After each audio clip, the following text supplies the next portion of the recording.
Bem-vindo aos Sussurros do Imaginário.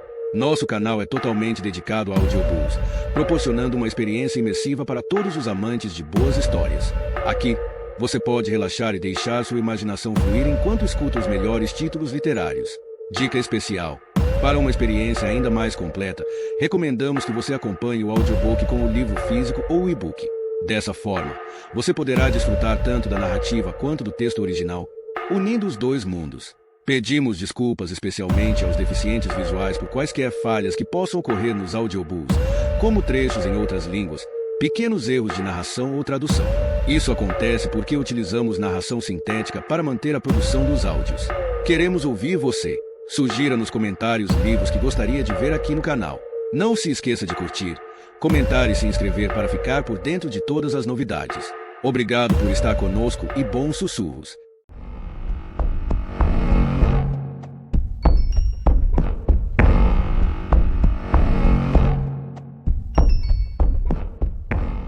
Capítulo 21. Um bêbado. Harry foi a um dentista em King's Cross, que, apenas com o olhar, decidiu que daria muito trabalho reconstruir um dente da frente quebrado no meio. Ela fez um reparo temporário e cobrou um valor que Harry esperava que a chefe de polícia de Oslo fosse generosa o bastante para reembolsar.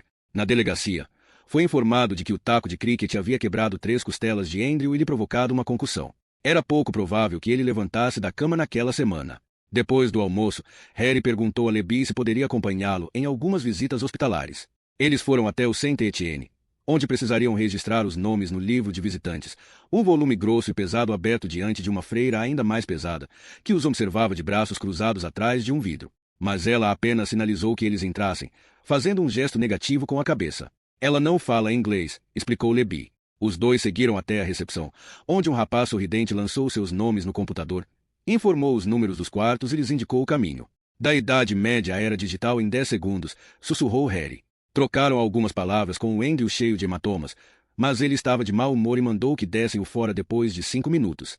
No andar de cima, encontraram o homem do canivete em um quarto individual. Estava deitado com o braço numa tipóia e o rosto inchado, e recebeu Harry com o olhar ofendido da noite anterior. O que você quer, seu desgraçado? Harry se sentou em uma cadeira ao lado da cama. Quero saber se Evans White mandou alguém matar em Geralter. Quem recebeu a ordem e por quê? O homem do canivete tentou rir, mas, em vez disso, começou a tossir. Não faço ideia do que você está falando, cara, e acho que você também não. Como está o ombro? Perguntou Harry. Os olhos do homem do canivete se esbugalharam tanto que pareciam prestes a saltar das órbitas. Nem tente. Harry tirou o espetinho do bolso. Uma veia grossa, azul, saltou na testa do sujeito. Você está brincando. Harry não disse nada. Vocês estão loucos. Não pensem que vão se safar disso. Se encontrarem uma marca que seja no meu corpo depois que vocês forem embora, seu empreguinho de merda vai pelo ralo.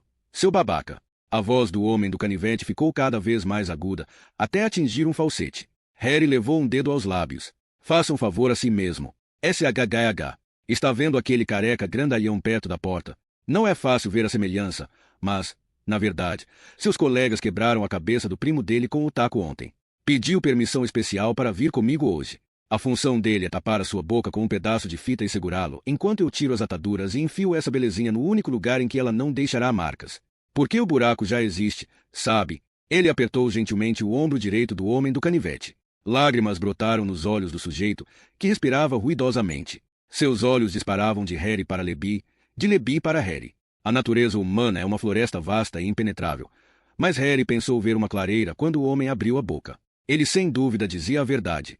Você não pode fazer nada comigo que Evans White não faça 10 vezes pior se descobrir que eu dedurei. Mas vou contar o seguinte, você está atrás da pessoa errada.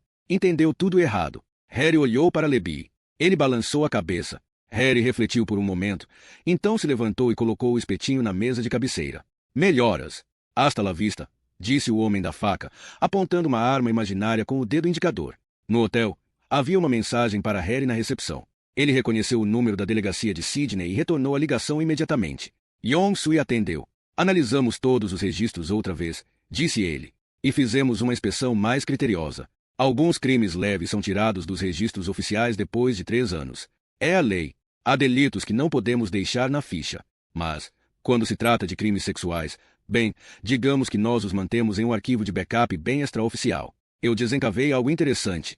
Ah, é. O senhorio de Geralter. Hunter Robertson não tem antecedentes. Mas, quando investigamos um pouco mais, descobrimos que ele foi multado 2 vezes por cometer atos obscenos. Exposição indecente. Harry tentou imaginar a tal exposição indecente. Quão indecente! Brincou com o órgão sexual em um lugar público. Por si só, isso não quer dizer nada, é claro, só que tem mais. Libby foi até a casa dele, mas não havia ninguém lá, só um vira-lata mal-humorado latindo atrás da porta. Mas um vizinho apareceu.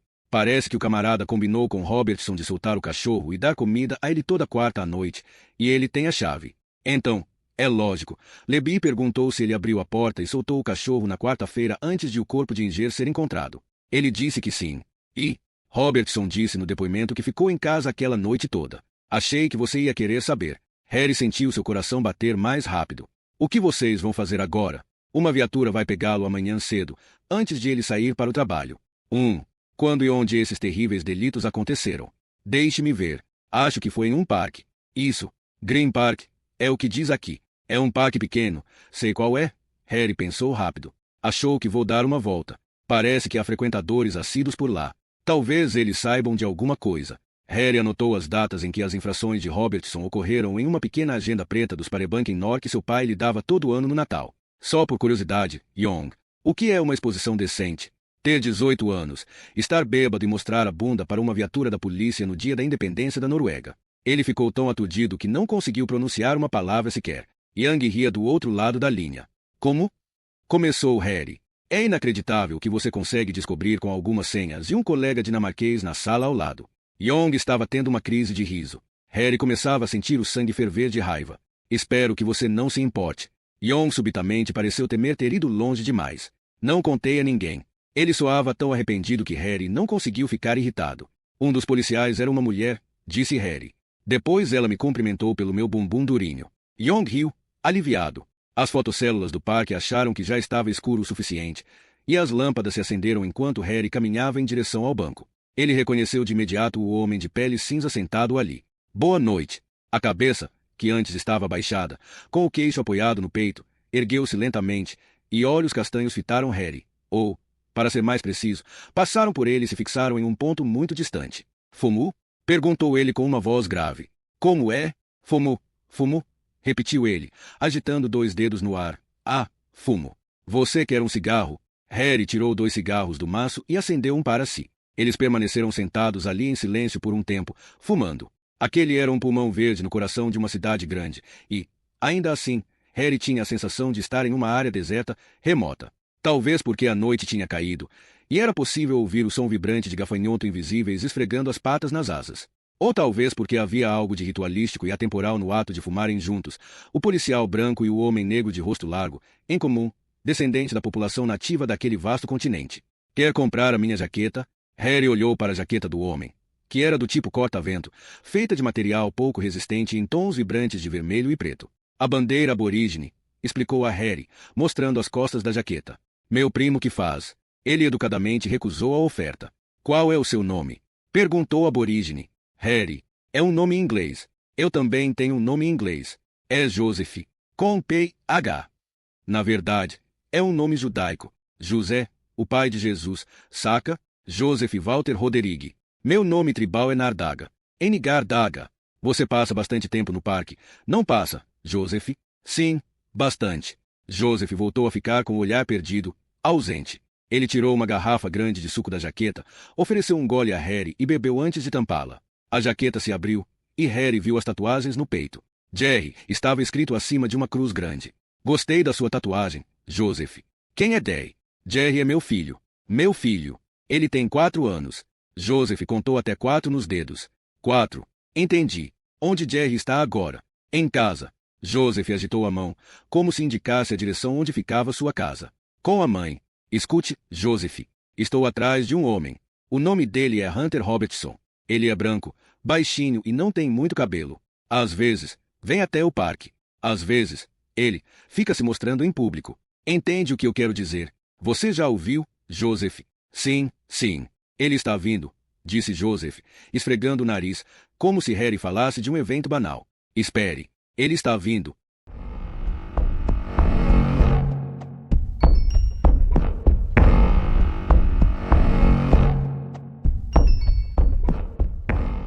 Capítulo 22. Dois exibicionistas. O sino de uma igreja soou à distância. Harry acendeu o 8º cigarro e tragou, a fumaça invadindo seus pulmões. Sua irmã tinha dito que ele devia parar de fumar na última vez que a levará ao cinema. Assistiram a Robin Hood, o príncipe dos ladrões, com o pior elenco que Harry já vira desde Plano 9 do Espaço Sideral. Mas sua irmã não havia se incomodado com o fato de o Robin Hood de Kevin Costner se dirigir ao xerife de Nottingham com um sotaque americano carregado. No geral, pouca coisa a incomodava. Ela dera gritos de alegria ao ver Costner lutar na floresta de Cheryl de Fungara quando Marianne e Robin finalmente se encontraram. Depois foram a um café, onde Harry lhe pagará um chocolate quente. Ela havia contado como se sentia bem em seu novo apartamento no residencial Soul, apesar de alguns dos seus vizinhos de corredor terem um parafuso a menos. E queria que Harry parasse de fumar. Ernest diz que é perigoso, que você pode morrer disso. Quem é Ernest? Perguntara Harry, mas receberá risadinhas como resposta.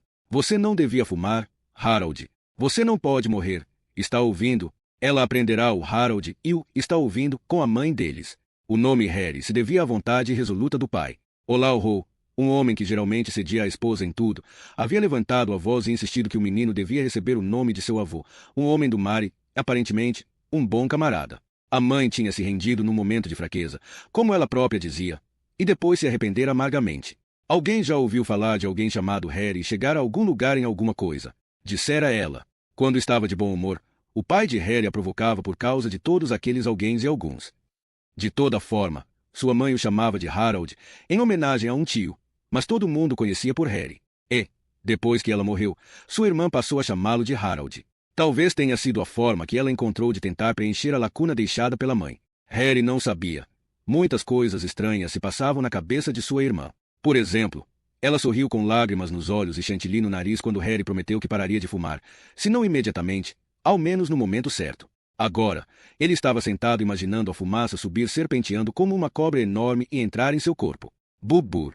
Joseph se mexeu. Havia cochilado por um instante. Meus antepassados eram da tribo Crow, disse sem mais nem menos e se ajeitou. Eles podiam voar. O sono parecia ter trazido alguma sobriedade. Ele esfregou o rosto com as duas mãos. É uma coisa maravilhosa, ser capaz de voar. Você tem 10 pratas. Harry tinha apenas uma nota de $20. Serve, disse Joseph, pegando-a. O cérebro de Joseph começava a ficar nebuloso novamente, como se aquele instante de sobriedade tivesse sido como uma trégua no mau tempo, e ele murmurou algo em uma língua ininteligível que parecia a mesma que Andrew havia falado com Toovo-Omba. Andrew tinha chamado aquilo de crioulo, não? No fim, o queixo do bêbado voltou a cair sobre o peito. Harry havia acabado de decidir que terminaria o cigarro e iria embora quando Robertson apareceu. Meio que esperava que ele estivesse de casaco, o que imaginava ser o padrão para um exibicionista, mas Robertson vestia apenas calça jeans e camiseta. Olhava de um lado para o outro e caminhava de forma estranha, como se estivesse cantarolando e seus passos acompanhassem o ritmo da música. Não reconheceu Harry até chegar aos bancos, e em seu rosto não havia qualquer indício de que tinha ficado feliz com o encontro. Boa noite, Robertson. Tentamos entrar em contato com você. Sente-se. Robertson olhou em volta e transferiu o peso de um pé para o outro. Por um momento, pareceu que tentaria fugir, mas por fim sentou-se com um suspiro de desânimo. Eu já contei tudo o que sei, disse ele. Por que estão me importunando? Porque você tem um histórico de importunar os outros. Importunar os outros? Eu nunca importunei ninguém. Harry o analisou. Era difícil gostar de um homem como Robertson, mas nem com a maior boa ou má vontade do mundo Harry conseguiria se convencer de que estava sentado ao lado de um serial killer. Isso deixou um tanto mal-humorado, pois era um indício de que estava perdendo tempo. Você sabe quantas meninas não conseguem dormir por sua causa? Perguntou Harry, tentando colocar na voz o máximo de desprezo possível. Quantas não conseguem esquecer e precisam conviver com a imagem de um punheteiro depravado estuprando-as mentalmente? Você entrou na cabeça delas, fez com que se sentissem vulneráveis, com medo de sair no escuro. Você as humilhou e fez com que se sentissem usadas. Robertson riu. Isso é o melhor que você consegue, detetive. E quanto às vidas sexuais que eu arruinei?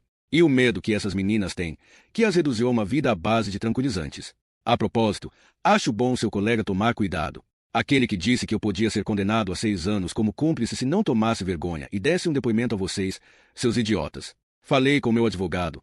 E ele vai levar o caso ao seu chefe, só para você saber. Então não tente me enrolar outra vez. Ok, podemos fazer isso de 2 formas, Robertson, disse Harry, dando-se conta de que não tinha a mesma autoridade de Andrew no papel de policial durão. Você pode me dizer agora o que eu quero saber ou nós podemos ir até a delegacia. Obrigado, já ouvi essa antes. Por favor, leve-me, E o meu advogado irá até lá e me libertará em menos de 1 hora. E você e o seu colega serão acusados de coerção. Fique à vontade. Não era exatamente isso que eu tinha em mente, respondeu Harry em voz baixa. Imaginei mais um vazamento de informações discreto, impossível de ser rastreado, naturalmente, para um dos tabloides sensacionalistas de Sydney, desses famintos por notícias. Você consegue imaginar? Senhor Eugene Gerouter, veja a foto ao lado, já condenado por exposição indecente, está na mira da polícia. Condenado. Eu fui multado. $40. A voz de Hunter Robertson agora era estridente. Sim, eu sei, Robertson. Foi um delito leve, disse Harry, fingindo empatia. Tanto que foi fácil escondê-lo da comunidade local. É uma pena que as pessoas onde você mora leiam tabloides, não é? E no trabalho? E seus pais? Eles sabem ler? Robertson murchou. O ar escapou dele como de uma bola furada. Para Harry, lembrava o som de alguém se sentando em um puff. Ele soube sem sombra de dúvida que havia acertado um ponto fraco ao mencionar os pais. Seu canalha sem coração, sussurrou Robertson com uma voz rouca, contrita. De onde tiram gente como você? Depois de um tempo, perguntou. O que você quer saber? Antes de mais nada, quero saber onde você estava na véspera do dia em que Inger foi encontrada. Eu já disse à polícia que estava sozinho em casa e... Chega de papo. Espero que os editores encontrem uma boa foto sua. Ele se levantou. Ok. Eu não estava em casa. Guinchou Robertson. Ele inclinou a cabeça para trás e fechou os olhos. Harry voltou a se sentar. Quando eu era estudante e morava em uma kitnet em uma das melhores regiões da cidade, uma viúva morava do outro lado da rua. Contou Harry. Às 7 da noite, 7 em ponto, toda sexta-feira, ela abria as cortinas. Nós morávamos no mesmo andar, e da minha kitnet eu tinha uma ótima vista da sala dela. Especialmente às sextas-feiras, quando ela acendia as lâmpadas do enorme lustre. Se você a visse em qualquer outro dia da semana, era uma senhora grisalha de óculos e cardigan, do tipo que você vê o tempo todo no bonde ou na fila da farmácia. Mas, às sextas-feiras, às 7, quando começava o espetáculo, você pensaria em qualquer coisa, menos em uma senhora mal-humorada de bengala, tossindo. Ela vestia um roupão de seda com estampa japonesa e sapatos de salto alto pretos. Às 7:30, recebia a visita de um homem. Às 15 para as 8, tirava o roupão e ficava apenas com o espartilho preto. Às 8, estava quase sem o espartilho, e eles trepavam no sofá. Às 8:30, o visitante ia embora, as cortinas eram fechadas e o espetáculo chegava ao fim. Interessante, disse Robertson simplesmente. O interessante é que nunca houve qualquer problema. Se você morasse do meu lado da rua, não tinha como não ver o que acontecia. E muitas pessoas deviam acompanhar aquelas exibições. Mas nunca houve qualquer problema, pelo que eu saiba. Ela nunca foi denunciada à polícia e nunca houve qualquer reclamação. Outra coisa interessante era a regularidade. A princípio, pensei que tivesse algo a ver com o parceiro, com a disponibilidade dele. Ele podia estar no trabalho, ser casado ou coisa parecida. Mas logo percebi que ela trocava de parceiro sem trocar os horários. E foi então que me dei conta de que ela obviamente sabia o que qualquer programador de TV sabe. Depois que se conquista uma audiência em determinado horário na grade de programação, trocar a hora da transmissão não é uma boa ideia. E era a audiência que apimentava a vida sexual dela. Entendeu? Entendi, respondeu Robertson. Essa foi uma pergunta idiota, é claro. Agora, por que eu contei essa história? Como nosso amigo dorminhoco aqui, Joseph, tinha tanta certeza de que você viria hoje à noite. Eu conferi na minha agenda, e a maioria das datas bateu. Hoje é quarta-feira. Inger também desapareceu em uma noite de quarta, e você foi pego aqui 2 vezes também às quartas-feiras. Você tem um horário na grade de programação? Não tem. Robertson não respondeu. Portanto, a minha próxima pergunta é: por que você não foi denunciado recentemente? Afinal, já se vão 4 anos desde a última vez. E as pessoas geralmente não gostam de homens que ficam se mostrando para garotinhas no parque. Quem disse que são garotinhas? Rebateu Robertson. E quem disse que as pessoas não gostam? Se soubesse assobiar, Harry o teria feito baixinho. Lembrou-se de repente do casal discutindo ali por perto no início da noite. Então você se exibe para homens, constatou, quase para si mesmo. Para os gays do bairro. Isso explica o motivo de não ter tido mais problemas com a polícia. Você também tem um público cativo. Robertson deu de ombros. Eles vêm e vão, mas sempre sabem quando e onde podem me ver. E o que houve quando você foi denunciado? Foram pessoas que estavam passando pela rua. Somos mais cuidadosos agora. Então eu poderia encontrar uma testemunha disposta a afirmar que você estava aqui na noite em que Inger desapareceu? Robertson assentiu. Eles ficaram em silêncio ouvindo Joseph ressonar. Tem mais uma coisa que não se encaixa, disse Harry depois de um tempo. Ficou martelando na minha cabeça esse tempo todo, mas só me dei conta quando eu soube que seu vizinho solta o seu cachorro e dá comida para ele toda quarta-feira. 2 homens passaram por eles lentamente e pararam fora do alcance da luz lançada pelo poste. Então perguntei a mim mesmo, por que ele deu comida ao bicho se Inger estava voltando do albury com sobras de carne? Continuou Harry.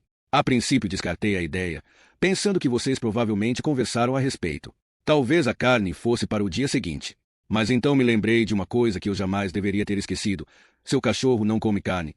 Pelo menos você não deixa que ele coma carne. Nesse caso, o que Inger fazia com as sobras? Ela disse aos colegas do bar que eram para o cachorro. Por que ela mentiria? Não sei. Harry notou que Robertson consultava o relógio. A hora do show devia estar próxima. Uma última coisa. O que você sabe a respeito de Evans White? Robertson se virou e o fitou com olhos azul claros lacrimosos. Seria aquilo uma centelha de medo? Muito pouco. Harry desistiu. Não tinha progredido muito. Lá no fundo, ele sentia uma ânsia por caçar, perseguir e prender, mas essas coisas pareciam cada vez mais distantes. Em poucos dias estaria a caminho da Noruega. Estranhamente, esse pensamento não o fazia se sentir nem um pouco melhor. Quanto às testemunhas, disse Robertson, eu agradeceria se você. Não quero cortar seu barato, Robertson. Sei que quem vier vai gostar. Ele olhou para o maço de cigarros, tirou um e colocou o restante no bolso da jaqueta de Joseph antes de se levantar para ir embora. Eu com certeza gostava do show semanal da viúva.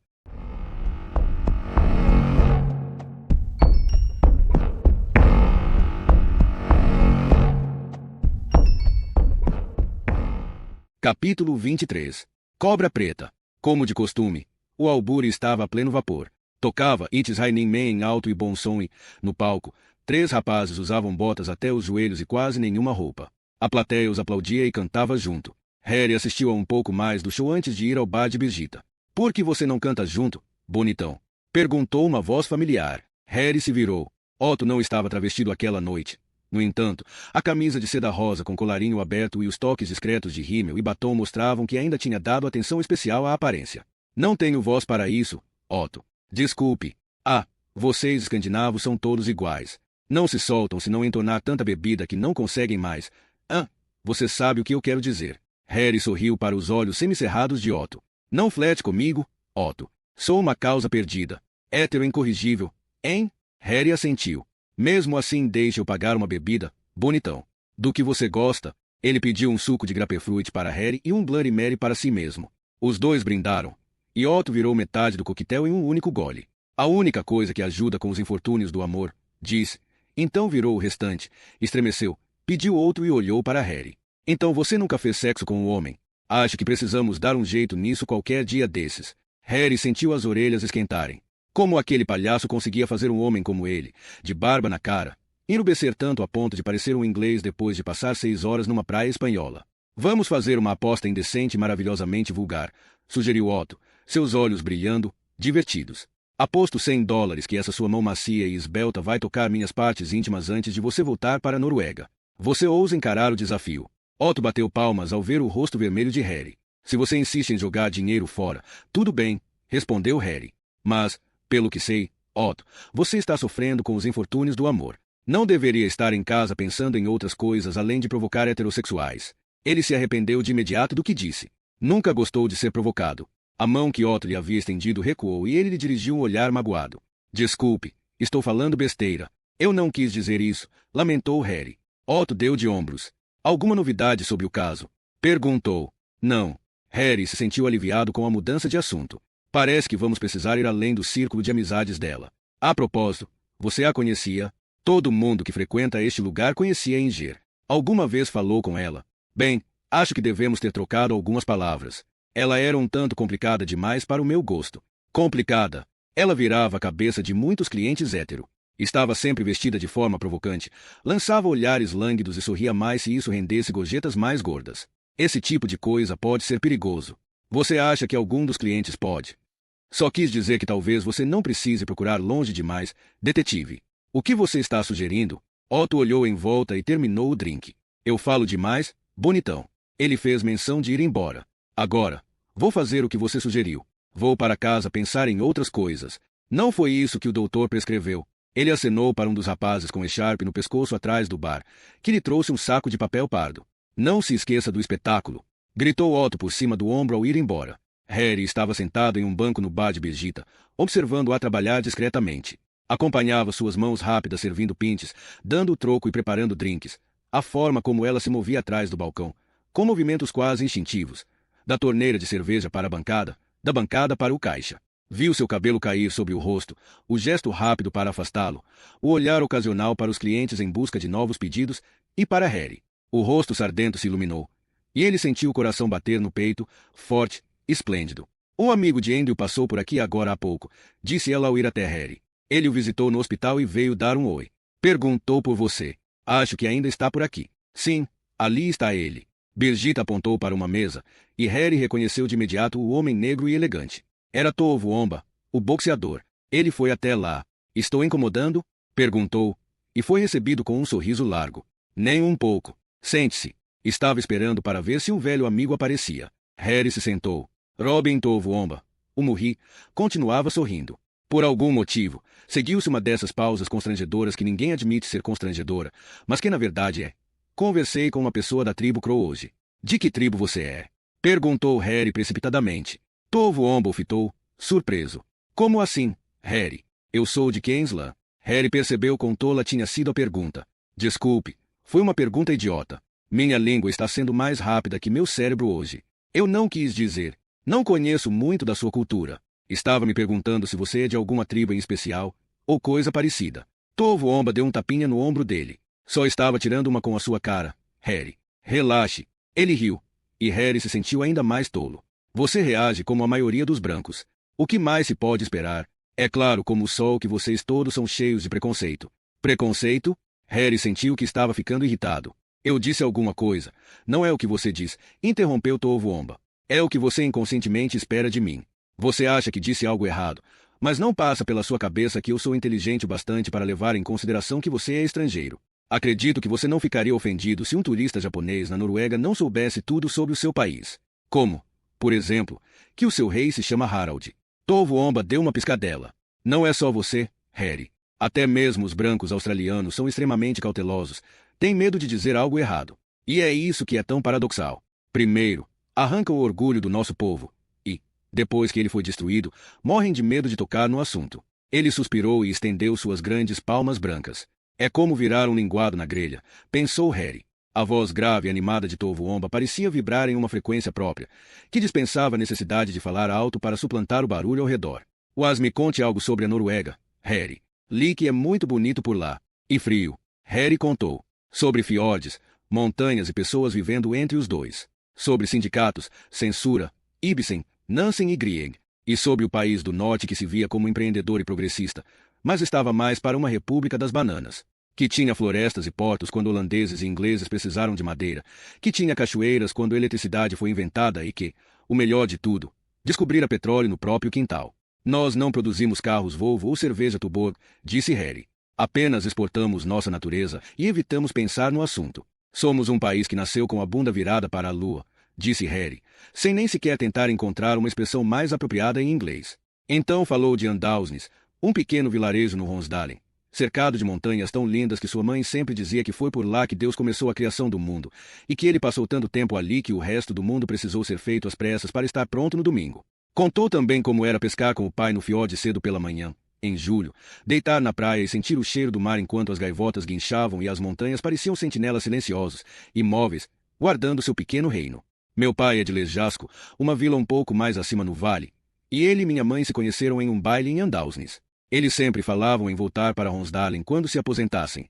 Tove Womba sentia e bebia cerveja, e Harry bebericava outro suco de grapefruit. Já sentia os efeitos da acidez no estômago. Eu gostaria de poder contar sobre as minhas origens, Harry. Mas gente como eu não tem qualquer ligação com um lugar ou uma tribo. Cresci em um barraco debaixo de um viaduto nos arredores de Brisbane. Ninguém sabe de que tribo meu pai veio. Ele apareceu e foi embora tão rápido que ninguém teve tempo de perguntar. E minha mãe não dá a mínima para suas origens. Só quer saber de juntar dinheiro para uma garrafa de vinho. Preciso me contentar em ser um Murri.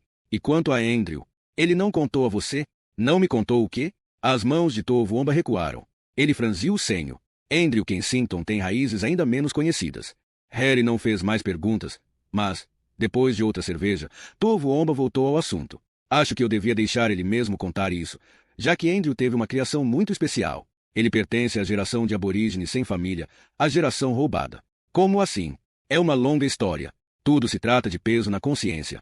Desde o fim do século XIX, as políticas relativas aos povos nativos foram ditadas pelo peso na consciência das autoridades por causa da forma terrível como nos trataram. É uma pena que boas intenções nem sempre levem a bons resultados. Para governar uma nação, é preciso compreendê-la. E os povos aborígenes não foram compreendidos. Houve fases diferentes, políticas diferentes. Pertenço à geração que foi obrigada a se urbanizar. Depois da Segunda Guerra Mundial, as autoridades concluíram que precisavam mudar as políticas anteriores e tentar assimilar os habitantes nativos, não nos isolar. Tentaram fazer isso controlando onde vivíamos e até mesmo com quem nos casávamos. Muitos foram mandados para as cidades a fim de se adaptarem à cultura urbana europeia. O resultado foi um desastre. Em bem pouco tempo, estávamos no topo das piores estatísticas: alcoolismo, desemprego, divórcios, prostituição, criminalidade, violência, drogas e por aí vai. Tudo de ruim que você possa imaginar. Os aborígenes eram e sempre foram excluídos da sociedade australiana. E Andrew nasceu antes da guerra. Naquela época, a política das autoridades era nos proteger, como se fôssemos uma espécie em risco de extinção. Então as chances de virarmos donos de terras ou conseguirmos emprego eram limitadas. Mas a legislação mais bizarra foi a que dava às autoridades direito de tirar uma criança aborígene da mãe se houvesse alguma suspeita de que o pai não era aborígene. Eu posso não ter a melhor história do mundo sobre minhas origens, mas pelo menos tenho uma. Andrew não tem nada. Nunca viu os pais. Quando ele nasceu, as autoridades o colocaram num abrigo. Tudo que ele sabe é que, depois que o roubaram da mãe, ela foi encontrada morta num ponto de ônibus em Buxton, a 50 quilômetros do abrigo. E ninguém sabe como ela chegou lá ou a causa de sua morte. O nome do pai branco foi mantido em segredo, até que Andrew deixou de se importar com isso. Harry se esforçava para digerir tudo aquilo. Isso era mesmo legal. E quanto à ONU e à Declaração Universal dos Direitos Humanos, essas coisas só vieram depois da guerra. E não se esqueça de que essas políticas tinham as melhores intenções. O objetivo era preservar a cultura, não a destruir. E o que aconteceu com Andrew depois? Perceberam que ele era inteligente e o mandaram para uma escola particular na Inglaterra. Achei que a Austrália fosse igualitária demais para mandar crianças para escolas particulares. Tudo foi pago pelas autoridades. Suponho que a intenção era ele se tornar um exemplo brilhante de um experimento político que havia provocado tanta dor e tantas tragédias humanas. Quando Andrew voltou, foi para a Universidade de Sydney. Então começaram a perder o controle sobre ele. Arrumava encrenca, tinha fama de violento, e suas notas despencaram. Que eu saiba, houve uma história de amor infeliz em algum momento, uma garota branca que o abandonou porque a família não aprovava o namoro, mas Andrew nunca gostou muito de falar disso. Foi um período difícil na vida dele, e poderia muito bem ter sido pior. Quando estava na Inglaterra, aprendeu a lutar boxe. Ele diz que foi assim que sobreviveu ao internato. Ele voltou a treinar em Sydney. Quando recebeu a oferta para viajar com Jim Chivers, abandonou a universidade e passou um tempo por aí. Eu já ouvi lutar, disse Harry. Ele não esqueceu muita coisa. Na verdade, ele só via o boxe como uma pausa nos estudos, mas teve sucesso com Chivers. A imprensa passou a demonstrar algum interesse, e ele seguiu em frente. Quando chegou à final do campeonato australiano, 2 agentes vieram dos Estados Unidos para vê-lo lutar. Mas algo aconteceu em Melbourne na noite anterior à final. Eles foram a um restaurante e dizem que Andrew deu em cima da namorada do outro finalista. O nome do cara era Campbell, e ele estava com uma garota linda de North Sydney que depois acabaria se tornando Miss Nova Gales do Sul. Houve uma briga na cozinha, e Andrew, o treinador de Campbell, o agente e um outro cara destruíram tudo que viram pela frente. Encontraram Andrew jogado sob uma pia com cortes no lábio e na testa e uma torção no pulso. Ninguém prestou queixa. Provavelmente foi por isso que surgiu o boato de que ele deu em cima da namorada de Campbell. Em todo caso, Andrew não pôde lutar na final, e sua carreira no boxe murchou. Para ser justo, ele derrotou bons boxeadores em alguns torneios, mas a imprensa já tinha perdido o interesse, e os agentes nunca mais voltaram. Aos poucos, ele abandonou os ringues. Outro boato é de que passou a beber e, depois de um torneio na costa oeste, foi convidado a deixar a equipe Chivers, aparentemente porque machucou feio alguns amadores. Depois disso, ele desapareceu. Foi difícil arrancar de Andrew o que exatamente aconteceu nessa época, mas ele passou 2 anos vagando pela Austrália antes de voltar para a universidade. Então a carreira de boxeador chegou ao fim? Perguntou Harry. Sim, respondeu Toovomba. O que aconteceu depois? Bem, Toovomba fez um gesto para que trouxessem a conta. Andrew provavelmente estava mais motivado quando voltou a estudar, e, por algum tempo, as coisas correram bem. Mas era o início dos anos 70, a era dos hippies, da curtição e do amor livre. Talvez ele tenha começado a usar certas substâncias que não ajudaram nos estudos, e suas notas ficaram bem mais ou menos. Ele riu. Então, um dia, Andrew acordou, levantou da cama, olhou para si mesmo no espelho e avaliou sua situação. Estava com uma ressaca terrível, um olho roxo sabe Deus por quê. Provavelmente estava se tornando um viciado. Tinha mais de 30 anos e nenhuma qualificação. Havia deixado para trás uma carreira fracassada como boxeador, e à sua frente restava, sendo bem otimista, um futuro incerto. Então o que você faz? Você se matricula na academia de polícia. Harry riu. Estou apenas citando Andrew, esclareceu Tovuomba. Por incrível que pareça, ele foi aceito, apesar dos antecedentes e da idade. Talvez porque as autoridades quisessem mais policiais aborígenes. Então Andrew cortou o cabelo, tirou o brinco, largou as drogas, e você conhece o restante da história. É claro, ele é um caso perdido quando se trata de ascensão profissional, mas é considerado um dos melhores detetives da polícia de Sydney. Ainda está citando Andrew? Tovuomba riu. Claro que sim. Do palco, ouviam o final da apresentação das drag queens da noite YMCA. A versão do Village People, sucesso garantido. Você sabe bastante a respeito de Andrew, disse Harry. Ele é meio que um pai para mim. Quando me mudei para Sydney, meu único plano era ficar o mais longe possível de casa. Andrew me tirou da rua e passou a me treinar com outros rapazes que também estavam perdidos por aí. Também foi Andrew quem me convenceu a entrar na universidade. Uau! Outro boxeador com formação acadêmica. Inglês e história. Meu sonho é ensinar para o meu próprio povo um dia, disse ele com orgulho e convicção.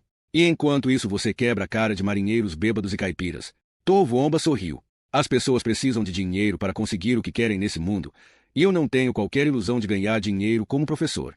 Mas não luto apenas com amadores. Eu me inscrevi no campeonato australiano desse ano. Para conquistar o título que Andrew não conquistou, Tovuomba ergueu o copo em um brinde. Talvez. Depois do show, o bar começou a ficar vazio. Birgitta dissera que tinha uma surpresa para Harry, e ele esperava impacientemente que o lugar fechasse as portas de uma vez. Tovuomba ainda estava sentado à mesa. Já havia pagado a conta e agora girava o copo de cerveja. Harry tinha a impressão de que ele queria alguma coisa, de que não tinha ido até ali apenas para contar velhas histórias. Vocês fizeram algum avanço no caso que o trouxe para cá, Harry? Não sei, respondeu Harry. De vez em quando, tenho a sensação de que estou procurando as pistas com um telescópio e que a solução do caso está tão perto que não passa de um borrão na lente. Ou de que você está vendo tudo de cabeça para baixo. Harry o observou terminar a bebida. Preciso ir, mas, antes, quero contar a você uma história que pode ajudá-lo a remediar sua ignorância em relação à nossa cultura. Você já ouviu falar da cobra preta? Harry assentiu. Antes de embarcar para a Austrália, tinha lido algo sobre os répteis com os quais se deveria ter cuidado. Se não me falha a memória, a cobra preta não tem um tamanho dos mais impressionantes, mas compensa isso com veneno. Isso mesmo, mas, de acordo com a lenda, nem sempre foi assim. Há muito tempo, no tempo do sonho, a cobra preta era inofensiva. No entanto, a iguana era venenosa e bem maior do que é hoje. Ela comia seres humanos e animais, e, um dia, o canguru convocou todos os bichos para uma reunião, a fim de encontrar uma forma de vencer a feroz e mortal Mongongongali, a chefe das iguanas. Oioboloi, a destemida cobrinha preta, imediatamente aceitou a tarefa. Ele prosseguiu em voz baixa e calma, mantendo os olhos fixos em Harry. Os outros animais riram da cobrinha e disseram que precisariam de alguém maior e mais forte para enfrentar Mongongongali. Vocês vão ver, disse Oioboloi, e rastejou rumo ao acampamento da chefe das iguanas. Quando lá chegou, cumprimentou-a e explicou que era apenas uma cobrinha, não muito saborosa, e procurava um lugar onde a deixassem em paz, longe dos outros animais, que a provocavam e atormentavam. Só trate de ficar fora do meu caminho, ou será pior para você, disse Mongongongali, sem dar muita atenção à cobra preta. Na manhã seguinte, Mongongongali foi caçar, e Oioboloi a seguiu. Havia um homem sentado perto de uma fogueira. Mongongongali o atacou em um piscar de olhos, esmagando sua cabeça com um golpe certeiro e poderoso. Então a iguana colocou o homem nas costas e o levou para o acampamento, onde depositou sua bolsa de veneno e começou a comer a carne humana fresca. Rápido como um raio, Oioboloi roubou a bolsa de veneno e desapareceu entre os arbustos. Mongongongali perseguiu a cobrinha, mas não a encontrou. Os outros animais ainda estavam reunidos quando Oioboloi voltou. Vejam só, gritou ela, e abriu a boca para que todos vissem a bolsa de veneno. Os animais a rodearam e a parabenizaram por salvá-los de Mongongongali. Depois que os outros foram para casa, o canguru foi até Oioboloi e disse que ela devia cuspir o veneno no rio, para que todos ficassem em segurança no futuro. Mas Oioboloi respondeu mordendo o canguru, que caiu no chão, paralisado. Você sempre me desprezou, mas agora é a minha vez, disse Oioboloi para o canguru agonizante. Enquanto eu tiver o veneno, vocês jamais serão capazes de se aproximar de mim. Nenhum dos outros animais saberá que ainda o tenho. Eles acreditarão que eu, Oioboloi, sou seu salvador e protetor, mas vou me vingar deles um por um, sem a menor pressa. Com isso, a cobra empurrou o canguru no rio, e ele logo desapareceu nas águas. Ela rastejou de volta para os arbustos, e é lá que você as encontra hoje. Nos arbustos. Tovo-Omba levou o copo aos lábios, mas o encontrou vazio e se levantou. Está tarde. Harry também se levantou. Obrigado pela história, Tovo-Omba. Devo ir embora em breve. Então, se não voltar a vê-lo, boa sorte no campeonato. E com os seus planos para o futuro. Tovo-Omba estendeu a mão, e Harry se perguntou quando ia aprender a não retribuir o cumprimento. Sentiu como se sua mão fosse um bife depois de batido.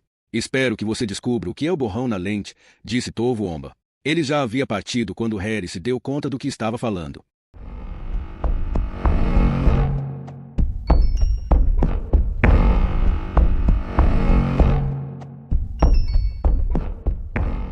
Capítulo 24.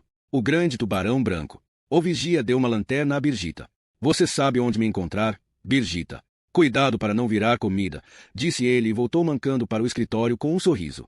Birgitta e Harry seguiram pelos escuros corredores serpenteantes da enorme construção que é o aquário de Sydney.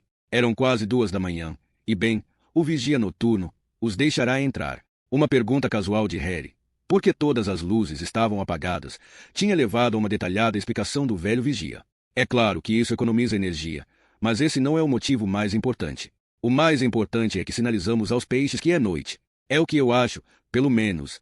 Antes, desligávamos as luzes na chave geral, e dava para escutar o alvoroço quando, de repente, tudo ficava um breu. Ouvíamos o barulho da água por todo o aquário, pois centenas de peixes disparavam para se esconder ou nadavam às cegas em pânico.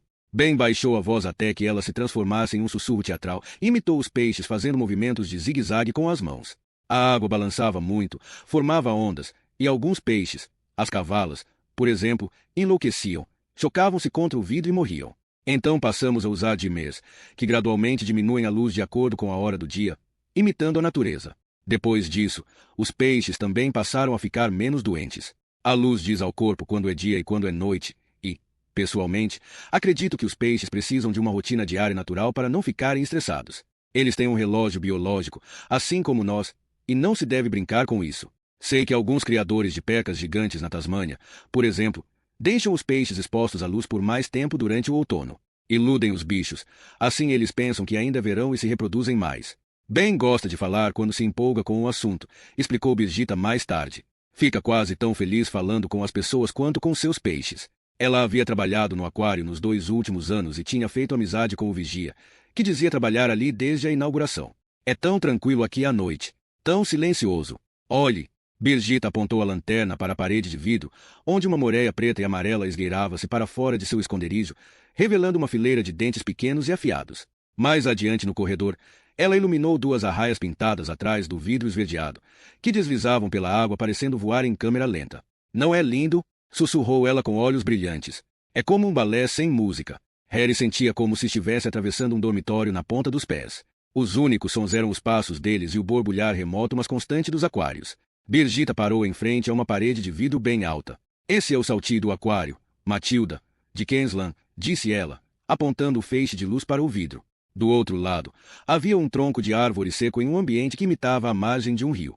Na água, flutuava uma tora de madeira. O que é um salti? Perguntou Harry, tentando enxergar algo vivo. Então a tora de madeira abriu 2 olhos verdes reluzentes, que se acenderam no escuro como refletores. É como chamamos os crocodilos que vivem em água salgada, ao contrário dos freshis, que vivem em água doce. Os freshis vivem à base de peixes, e você não precisa ter medo deles. E os saltis? Você definitivamente deve ter medo deles. Muitos dos animais considerados predadores perigosos atacam o homem apenas quando se sentem ameaçados, estão com medo ou quando alguém invade o seu território. Mas um salti é uma alma simples, descomplicada. Ele apenas quer comer seu corpo. Muitos australianos morrem todo ano nos manguezais do norte. Harry aproximou o rosto do aquário.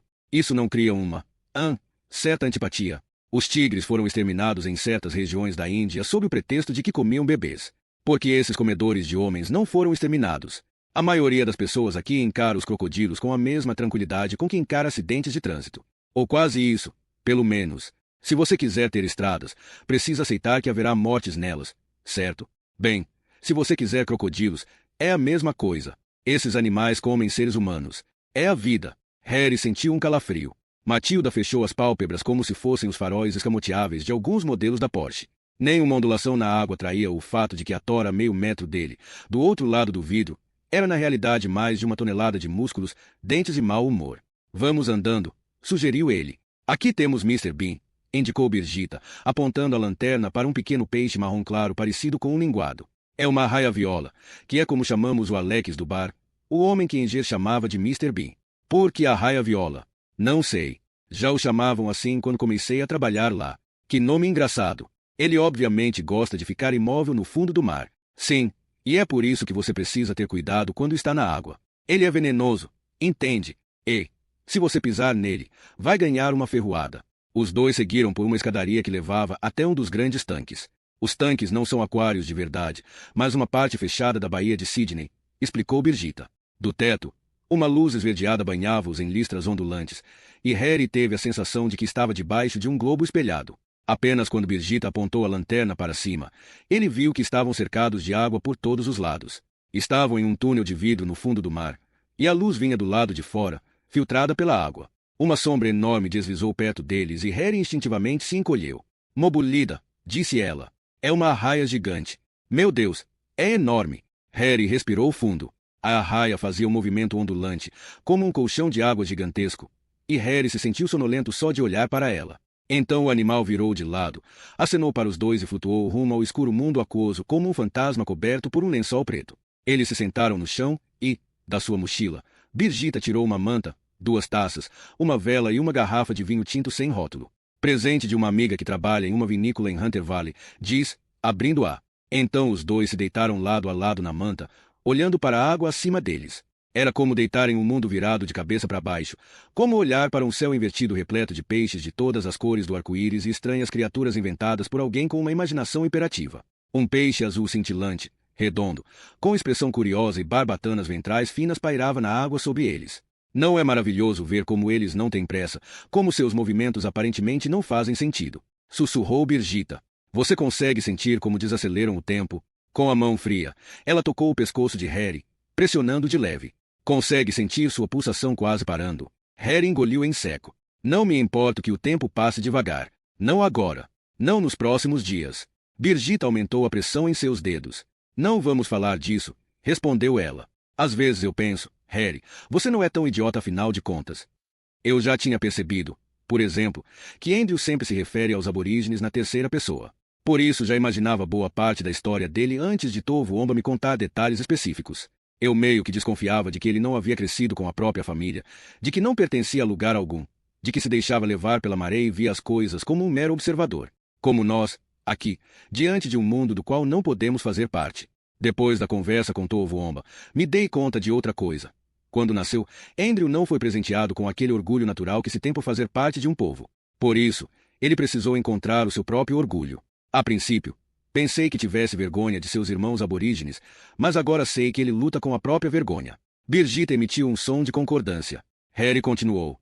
Às vezes acho que entendi alguma coisa, e aí, no instante seguinte, percebo que não entendi nada. Não gosto de ficar confuso. Não tenho paciência para isso. É por isso que eu não queria ser tão bom em perceber os detalhes, ou deveria ser melhor em juntá-los em uma imagem que faça sentido. Ele se virou para Birgitta e enterrou o rosto em seu cabelo. Deus não é justo ao dar a um homem tão pouca inteligência e um olho tão bom para perceber os detalhes, diz, tentando recordar algo que tivesse o mesmo perfume do cabelo de Birgitta. Mas era uma lembrança antiga, e ele já a havia esquecido. Então o que você consegue ver? Perguntou ela. Todo mundo está tentando me mostrar algo que eu não entendo. Como o quê? Não sei. São como mulheres. Contam histórias que têm outros significados. O que está nas entrelinhas pode ser óbvio, mas, como eu disse, não consigo ver. Porque vocês, mulheres, não falam das coisas como elas são. Vocês superestimam a capacidade de interpretação dos homens. A culpa é minha, agora, exclamou ela com um sorriso, e deu um tapa nele. O som ecoou pelo túnel submerso. SHH, não acorde o grande tubarão branco, disse Harry. Birgitta demorou um tempo para ver que ele não havia tocado na taça de vinho. Uma tacinha de vinho não faz mal, faz? Perguntou. Sim, faz, respondeu Harry. Faz muito mal. Ele a puxou para si com um sorriso. Mas vamos mudar de assunto.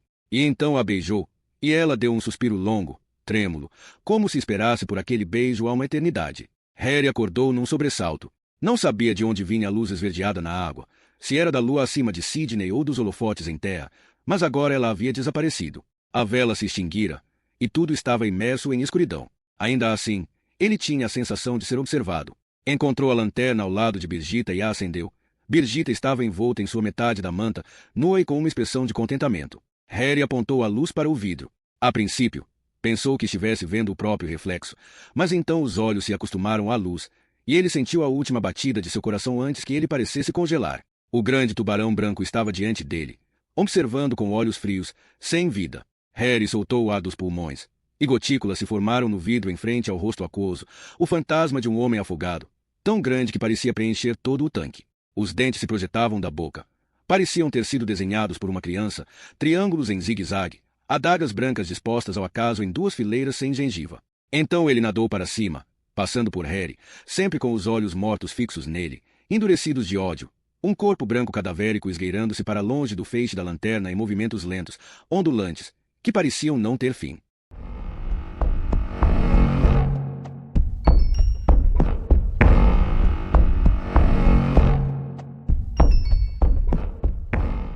Capítulo 25. Mr. Bean. Então você já vai embora? Já. Harry estava sentado com uma xícara de café apoiada no colo, sem saber exatamente o que fazer com ela. MC Cormac levantou-se da mesa e passou a andar de um lado para o outro em frente à janela. Então você acha que ainda estamos longe de desvendar o caso, não é?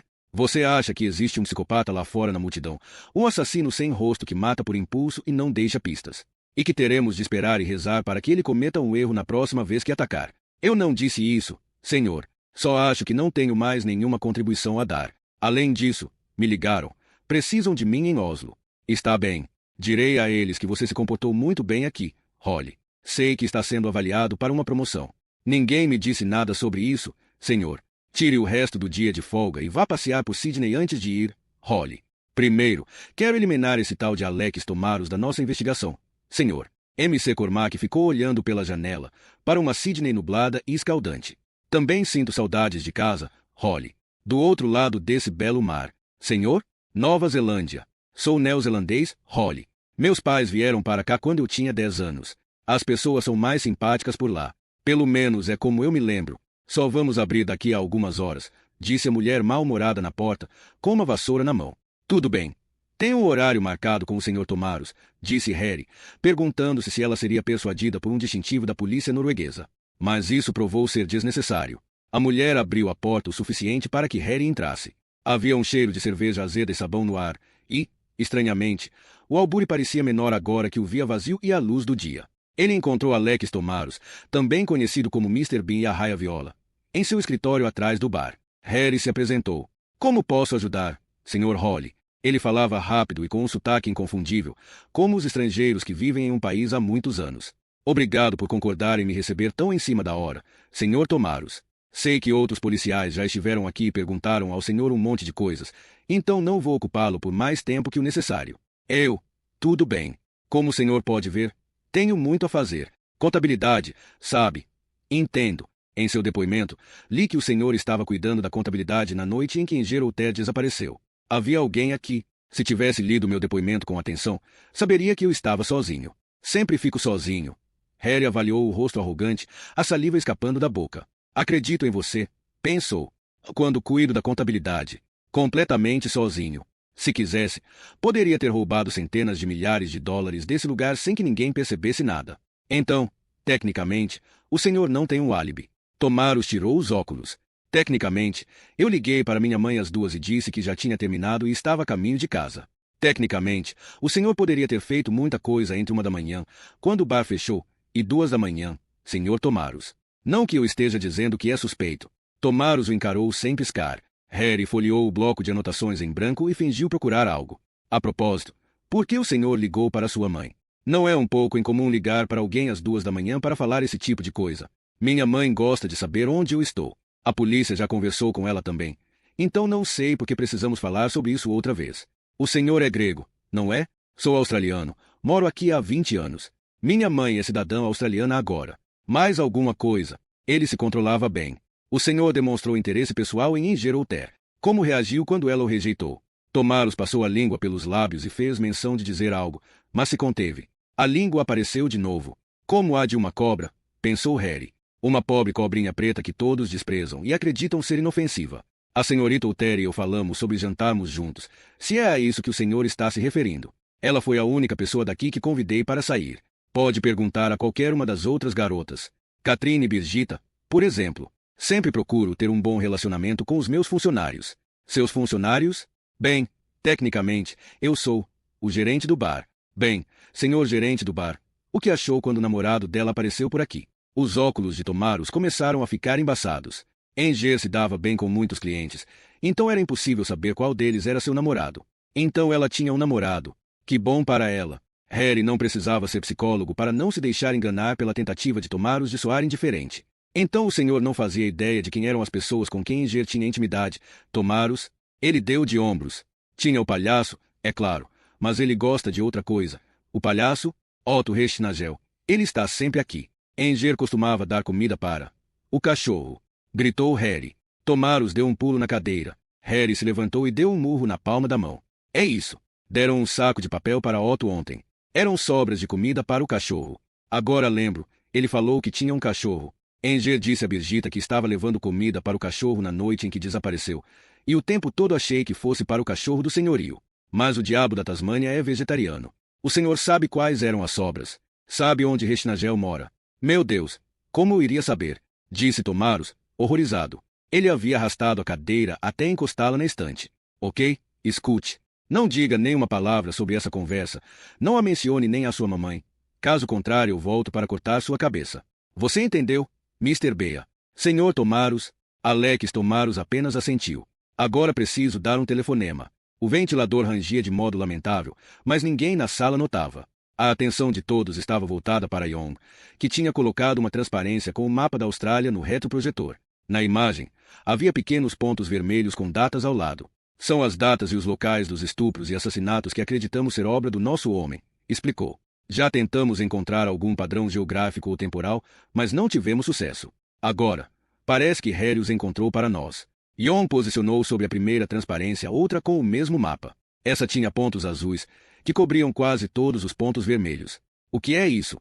Perguntou Watkins mal-humorado. Esse mapa foi baseado na lista de apresentações do Parque Itinerante de Espetáculos da Austrália, um circo, e indica onde eles estavam nas datas que nos interessam. O ventilador continuava a se lamentar, mas, fora isso, a sala de reunião estava completamente em silêncio. Caramba, nós o pegamos! Gritou Lebi. As chances de isso ser uma coincidência são, estatisticamente falando, de cerca de 1 em 4 milhões, afirmou Young, sorrindo. Esperem. Quem estamos procurando agora? Interpelou Watkins. Estamos procurando este homem, disse Young, colocando uma terceira transparência no retroprojetor. 2 olhos tristes em um rosto pálido e levemente inchado, com um sorriso hesitante, os fitavam da tela. Harry pode explicar quem é ele. Harry se levantou. Esse é Otto Reichnagel, palhaço profissional, 42 anos, que viajou com o Parque Itinerante de Espetáculos da Austrália nos últimos 10 anos.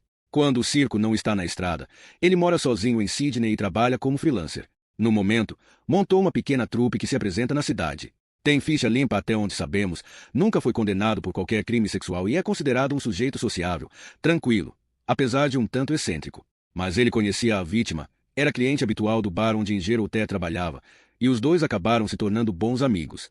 Ela provavelmente estava a caminho da casa de Reichnagel na noite em que foi assassinada. Levava comida para o cachorro dele. Comida para o cachorro.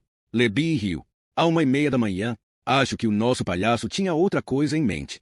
E você acaba de chegar à maior bizarrice do caso, disse Harry. A Otto Reichnagel aparentemente é 100% homossexual, gay de carteirinha, desde os 10 anos.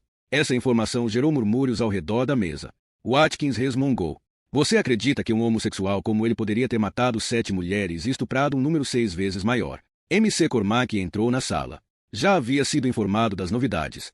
Talvez não seja surpreendente que um gay feliz, que tem apenas amigos gays a vida toda, se sinta incomodado ao descobrir que a visão de um par de peitos bem torneados causa comichões em um homem. Céus, nós moramos em Sydney, a única cidade do mundo onde as pessoas ficam no armário por serem hétero. A risada retombante de MC Cormac sobrepôs-se aos urros de Young, que ria tanto que seus olhos se tornaram 2 fendas estreitas. Watkins não se deixou levar por todo aquele bom humor. Ele coçou a cabeça. Por outro lado, algumas coisas não se encaixam. Por que alguém que foi tão frio e calculista desde o princípio subitamente se revelaria dessa forma? Por que convidar uma vítima para a própria casa? Quer dizer, Ele não tinha como saber se Inger contaria a alguém para onde estava indo. Se ela tivesse contado a alguém, isso teria nos levado diretamente a ele. Além disso, parece que as outras vítimas foram escolhidas ao acaso, porque ele subitamente romperia o padrão e escolheria uma garota que conhece. A única coisa que sabemos sobre esse pobre diabo é que ele não tem um padrão claro, lembrou Lebi, dando uma baforada em um de seus anéis. Mas parece que ele gosta de variedade, com exceção do fato de que as vítimas devem ser loiras. Ele poliu o anel na manga da camisa, e de que elas muitas vezes são estranguladas depois. 1 em 4 milhões, repetiu Young. Watkins suspirou. Ok, eu desisto. Talvez nossas preces tenham sido atendidas. Talvez ele tenha finalmente cometido o erro crucial. O que você vai fazer agora? Perguntou MC Cormac. Harry se adiantou. É pouco provável que Otto Restinagel esteja em casa. Ele tem uma apresentação com a trupe circense na praia de Bondi hoje à noite. Sugiro irmos até lá, assistirmos ao espetáculo e o prendermos assim que terminar. Vejo que o nosso colega norueguês tem uma queda pelo drama, disse MC Cormac. Se o espetáculo for interrompido, a imprensa vai cair em cima de imediato. Senhor. MC Cormac assentiu lentamente. Watkins? Por mim tudo bem, senhor. Ok, vão pegá-lo, rapazes.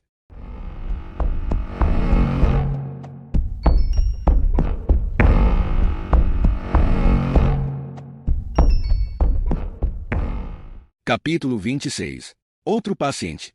Andrew havia puxado o edredom até o queixo e parecia já estar pronto para o velório.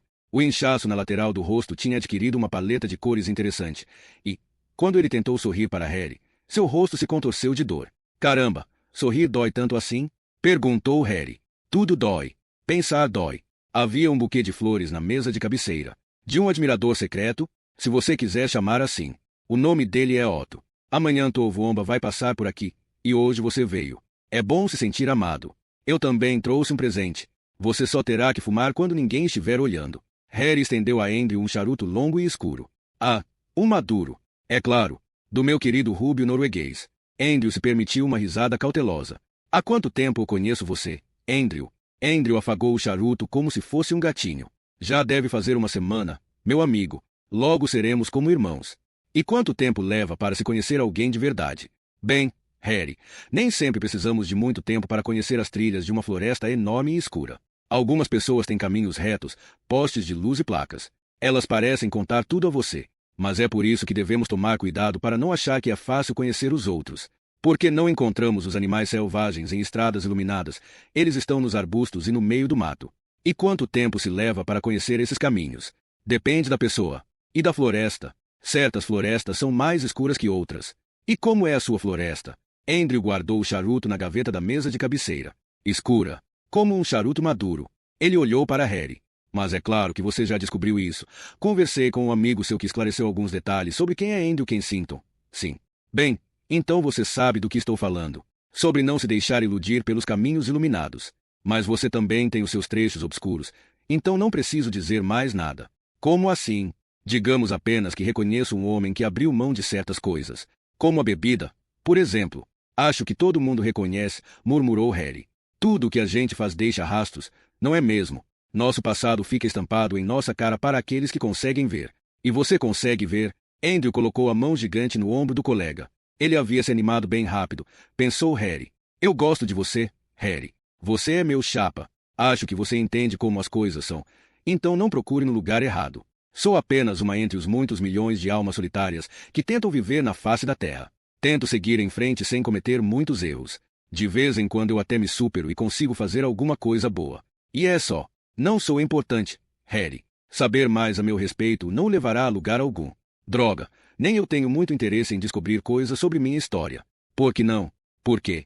Quando sua floresta é tão escura que nem mesmo você a conhece, é melhor não se embrenhar nela. Você pode acabar se perdendo. Harry assentiu e continuou sentado, olhando para as flores no vaso. Você acredita no acaso? Perguntou. Bem, a vida é uma série interligada de acasos bem improváveis. Quando você compra um bilhete de loteria e recebe o número 822.531, por exemplo, a chance de receber esse número é de 1 em 1 milhão. Harry assentiu outra vez. O que me incomoda é que recebi o mesmo número muitas vezes, disse ele. Sério. Andrew se sentou na cama com um gemido. Conte ao tio Andrew. Assim que cheguei a Sydney, a primeira coisa que eu soube foi que você na verdade não ia ser escalado para esse caso, mas que insistiu em investigar o assassinato de Inger Outere. Além disso, ainda pediu especificamente para trabalhar comigo, o estrangeiro. Eu deveria ter me questionado sobre isso naquele momento.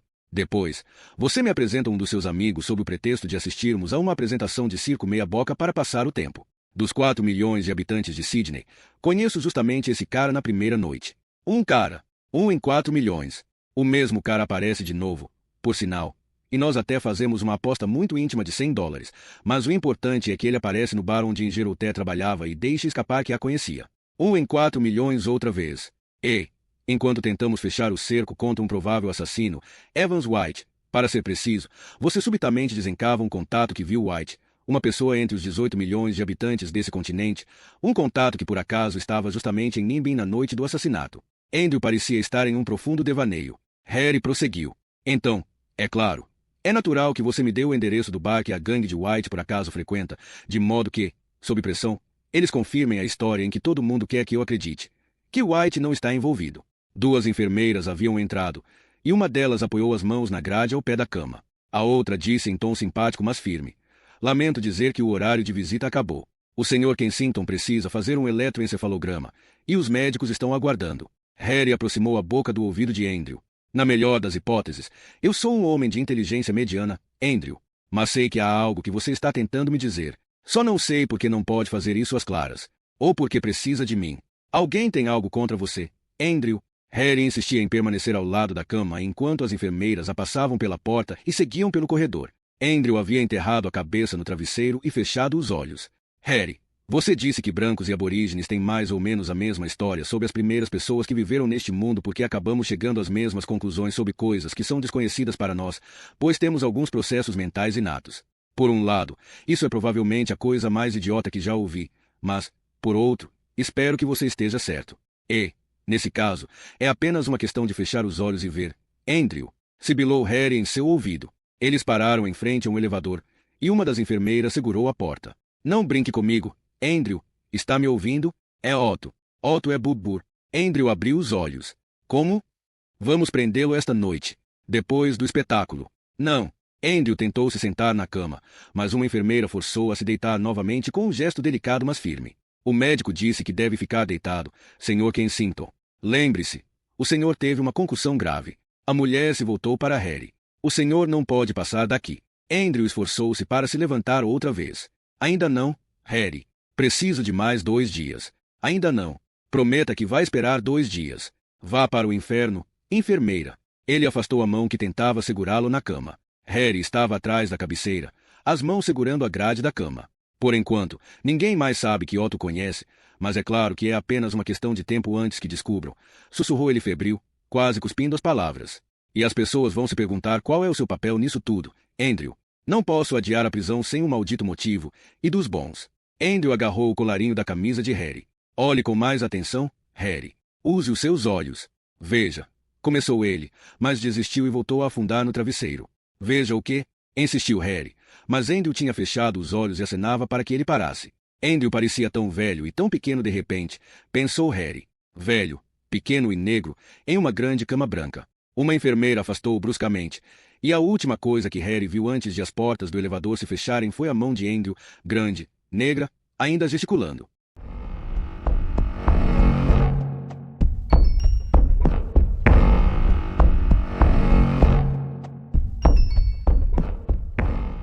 Capítulo 27. Uma execução. Um tênue véu de nuvens havia se sobreposto ao sol da tarde na encosta atrás da praia de Bondi. As areias e o mar começavam a ficar vazios, mas os tipos que povoam a orla da famosa e glamourosa praia australiana já fluíam ao local. Surfistas com lábios e nariz besuntados de protetor solar, fisiculturistas de andar afetado, garotas de short jeans andando de patins, subcelebridades bronzeadas e ninfas siliconadas. Em suma, gente bonita, jovem, pelo menos aparentemente, bem-sucedida. A Campbell Parade, boulevard onde boutiques transadas e restaurantes simples, pequenos e caros conviviam lado a lado. Era uma massa fervilhante de gente àquela hora do dia. Carros esportivos conversíveis passavam lentamente, os motoristas pisando no acelerador com impaciência ao mesmo tempo que observavam o movimento na calçada com seus óculos espelhados. Harry pensou em Christine. Pensou em quando eles atravessaram a Europa de trem e desceram em Cannes. Era alta temporada e não havia um único quarto com um preço razoável na cidade. Estavam longe de casa havia tanto tempo que já raspavam o fundo do cofrinho, e no orçamento de viagem certamente não caberia uma noite em um dos numerosos hotéis de luxo. Então perguntaram quando partiria o próximo trem para Paris, trancaram as mochilas no guarda-volumes da estação e desceram até La Croisette. Vagaram pela cidade, observando as pessoas e os animais, todos igualmente belos e ricos, e os iates inacreditáveis, cada qual com sua própria tripulação, ancorados, prontos para partir a qualquer hora, com heliportos no teto. Naquele exato momento, eles juraram que votariam nos socialistas pelo resto da vida. Afinal, o passeio os havia deixado tão suados que precisaram dar um mergulho. Suas toalhas e roupas de banho estavam nas mochilas, então tiveram de nadar com a roupa de baixo. Christine não tinha mais calcinhas limpas e estava com uma das cuecas de Harry. Eles pularam no Mediterrâneo em meio a fios dentais caros e joias volumosas, gargalhando felizes com suas roupas íntimas brancas. Harry se lembrava de deitar na areia depois e observar Christine de pé com uma camisa branca comprida e folgada, tirando a cueca ensopada. Tinha apreciado a visão de sua pele radiante com gotículas de água reluzindo ao sol, da camisa subindo para revelar uma longa coxa bronzeada, de seus quadris torneados, dos olhares cobiçosos dos franceses. Tinha gostado do modo como ela olhou para ele, pegando no flagra, de como ela sorriu e sustentou seu olhar ao vestir a calça jeans sem pressa, de como colocou a mão debaixo da camiseta para subir o zíper mas a deixou ali, inclinou a cabeça para trás e fechou os olhos, então, provocante, passou a língua vermelha pelos lábios e se lançou com tudo sobre ele com um riso debochado. Depois os dois comeram em um lugar exorbitantemente caro com vista para o mar e, enquanto o sol se punha, sentaram-se abraçados na areia. Christine derramou algumas lágrimas ao contemplar toda aquela beleza e combinaram que pegariam um quarto no Carlton Hotel e sairiam de fininho sem pagar a conta. Talvez dispensassem os 2 dias que haviam planejado passar em Paris. Aquele verão era a primeira coisa que vinha à sua mente quando se lembrava de Christine. Havia sido muito intenso e, em retrospecto, era fácil dizer que isso se devia ao clima de separação no ar. Mas Harry não se lembrava de ter pensado nisso na época. Naquele outono, Harry foi servir o exército e, antes do Natal, Christine conheceu um músico e foi embora para Londres. Harry, Libby e Watkins estavam na calçada, à mesa de um café na esquina da Kemble Parade com a Lamro Caveni. A mesa ficava à sombra e era fim de tarde, mas ainda estava claro o suficiente para que seus óculos escuros não parecessem estranhos. As jaquetas não combinavam muito com o calor que fazia, mas a alternativa era usar camisas de meia manga e coldres. Eles não falavam muito, apenas esperavam. No meio do calçadão, entre a praia e a Kemble Parade, ficava o Teatro Saint-Georges, um belo prédio amarelo onde Otto Reichenagel logo se apresentaria. — Você já usou uma Browning High Power antes? Perguntou Watkins. Harry fez que não. Quando lhe entregaram a arma no arsenal da polícia, eles haviam mostrado como carregar a pistola e acionar a trava de segurança, e só. Mas isso não era um problema. Harry duvidava de que Otto fosse sacar uma metralhadora e acabar com eles. Libby conferiu o relógio. — Hora de irmos, disse. Ele tinha uma coroa de suor na cabeça. — Ok, vamos repassar o plano uma última vez. Enquanto todos estão no palco agradecendo os aplausos depois do espetáculo, Harry e eu entramos pela porta lateral. Combinei com o zelador de deixá-la destrancada. Ele também colocou uma placa com o nome de Reichenagel na porta do camarim do sujeito. Esperamos do lado de fora até que ele saia e o prendemos. Botamos as algemas, nada de armas, a não ser que haja uma emergência. Saímos pela porta dos fundos, onde uma viatura estará nos aguardando. Libby ficará na plateia com o walkie-talkie e nos dirá quando Reichenagel estiver a caminho. E também se nosso homem farejar algo e tentar escapar pela porta principal. Vamos assumir nossas posições e rezar para que tenha ar-condicionado. O pequeno e intimista Teatro Saint-Georges estava lotado, e a atmosfera era de expectativa quando a cortina subiu. Na verdade, a cortina não subiu, ela caiu. Os palhaços ficaram olhando para o teto, para o lugar de onde o tecido havia se soltado, e discutiram a questão gesticulando freneticamente, correndo atabalhoados de um lado para o outro, puxando a cortina para fora do palco, tropeçando uns nos outros e se desculpando com a plateia, tirando os chapéus. O número foi recebido com risos e gritos bem-humorados. Parecia haver muitos amigos e conhecidos dos artistas na casa. Em seguida, o palco ficou vazio e foi convertido em uma cena de execução, e Otto entrou acompanhado de uma funesta marcha fúnebre tocada em um tambor. Harry viu a guilhotina e imediatamente percebeu que a cena era uma variação da que vira no Poverose. Obviamente, naquela noite era a vez da rainha, pois Otto estava com um vestido de baile vermelho e uma peruca branca volumosa, o rosto pintado de branco. O carrasco também envergava um novo figurino. Uma fantasia preta justa com grandes orelhas e sobras de tecido debaixo dos braços, dando a ele a aparência de um demônio. Ou um morcego, refletiu Harry. A lâmina da guilhotina foi erguida, uma abóbora foi colocada embaixo dela, e a lâmina caiu. Com uma pancada seca, ela acertou o bloco sem qualquer resistência, como se a abóbora não estivesse ali. O carrasco ergueu as duas metades triunfante, e a plateia aplaudiu e assobiou. Depois de algumas cenas comoventes, nas quais a rainha chorava e implorava por clemência e em vão tentava cair nas boas graças do homem de preto, ela foi arrastada para a guilhotina, as pernas debatendo-se debaixo do vestido, para o deleite da plateia. A guilhotina foi erguida de novo, e o rufar de tambores começou, ficando mais alto à medida que as luzes eram reduzidas. Watkins se inclinou para perto de Harry. Então loiras morrem no palco também? O rufar continuou. Harry olhou em volta. As pessoas se sentavam na beirada das poltronas. Algumas se curvavam para a frente, boquiabertas, outras tapavam os olhos. Por mais de 100 anos, geração após geração, as pessoas se sentaram ali daquela forma, ao mesmo tempo fascinadas e aterrorizadas pelo mesmo número. Como se ouvisse seus pensamentos, Watkins continuou. A violência é como a Coca-Cola e a Bíblia. Um clássico. O rufar dos tambores continuava, e Harry notou que aquilo estava demorando demais. Não havia levado tanto tempo para a lâmina cair da outra vez. Havia. O carrasco estava preocupado. Ele se adiantou e olhou para o alto da guilhotina, como se houvesse algo errado. Então, de súbito, sem que ninguém parecesse interferir, a lâmina desceu, zunindo. Harry se impertigou involuntariamente, e um som de surpresa percorreu o teatro quando a lâmina acertou o pescoço. O rufar parou de imediato, e a cabeça caiu no chão com um baque. Um silêncio ensurdecedor se seguiu, antes que um grito cortasse o ar em algum lugar na frente de Watkins e Harry. A apreensão tomou conta da plateia, e Harry tentou espiar o palco na escuridão. Tudo o que conseguiu enxergar foi o carrasco recuando. Meu Deus! Sussurrou Watkins. Um som veio do palco, como se alguém estivesse aplaudindo. Então Harry viu. Da gola da rainha decapitada, a coluna vertebral se projetava como uma minhoca branca se contorcendo lentamente. Sangue jorrava do buraco, respingando no palco. Ele sabia que estávamos vindo. Sussurrou Watkins. Sabia que estávamos na sua cola. É foda. Ele até se vestiu como uma de suas vítimas de estupro. Ele aproximou o rosto do de Harry. Merda, merda, merda, Holly. Harry não sabia o que o fazia se sentir tão nauseado. Se era o sangue, o mau gosto de usar vítimas de estupro e o foda na mesma frase ou simplesmente o hálito repugnante de Watkins. Uma poça vermelha havia se formado, e o carrasco escorregou ao correr para pegar a cabeça, aparentemente ainda em estado de choque. Ele caiu com estardalhaço, e 2 palhaços se apressaram palco adentro. Acenda as luzes. Suba a cortina. Outros 2 palhaços chegaram correndo com a cortina, e os 4 ficaram olhando uns para os outros e para o teto alto. Um grito ecoou das coxias. Houve um clarão dos refletores e um barulho alto, e o teatro mergulhou na escuridão total. Isso cheira mal, Holly. Vamos. Watkins agarrou o braço de Harry e fez menção de se levantar. Sente aí, sussurrou Harry, puxando-o de volta para a poltrona. O quê? As luzes se acenderam, e o palco, onde poucos segundos antes reinava uma confusão de sangue, cabeças, guilhotinas, palhaços e cortinas, estava vazio, exceto pelo carrasco e Otto Reichnagel, de pé na beira do palco com a cabeça loira da rainha debaixo do braço. Eles foram saudados por urros e aplausos arrebatados da plateia, aos quais responderam com reverências exageradas. Tá de sacanagem, disse Watkins.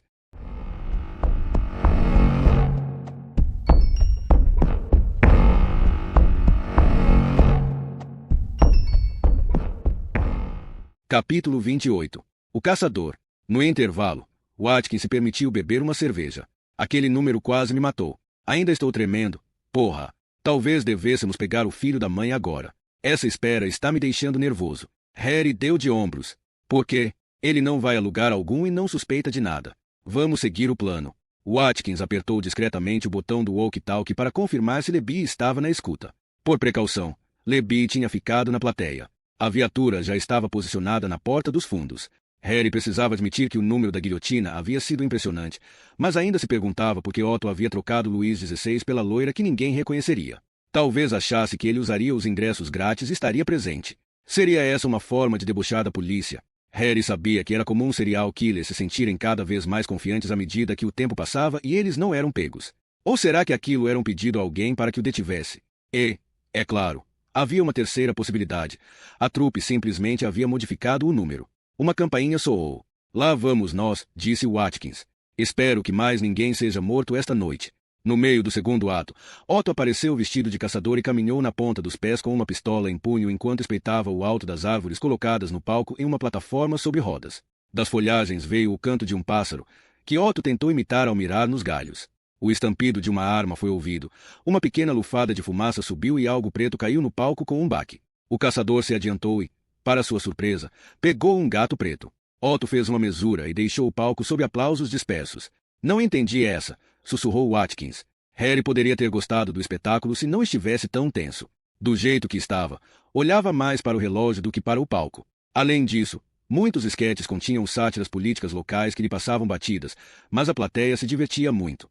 No final, a música ficou mais alta, as luzes foram acesas e todos os artistas apareceram no palco. Harry e Watkins pediram desculpas à fileira de pessoas que precisou se levantar para que os dois passassem e seguiram apressadamente até a porta na lateral do palco. Como combinado, estava aberta, e eles entraram em um corredor que formava um semicírculo atrás do palco. No final, encontraram a porta com a plaquinha Otto Restnagel, palhaço, e esperaram. A música e as palmas da plateia faziam as paredes tremerem. Então ouviram o breve estalido do walkie-talkie de Watkins. Ele o pegou. Já, disse. A música ainda está tocando. Câmbio. Os olhos dele se arregalaram. O quê? Repita. Câmbio. Harry soube que algo estava errado. Fique onde está e não tire os olhos da porta que dá para o palco. Câmbio.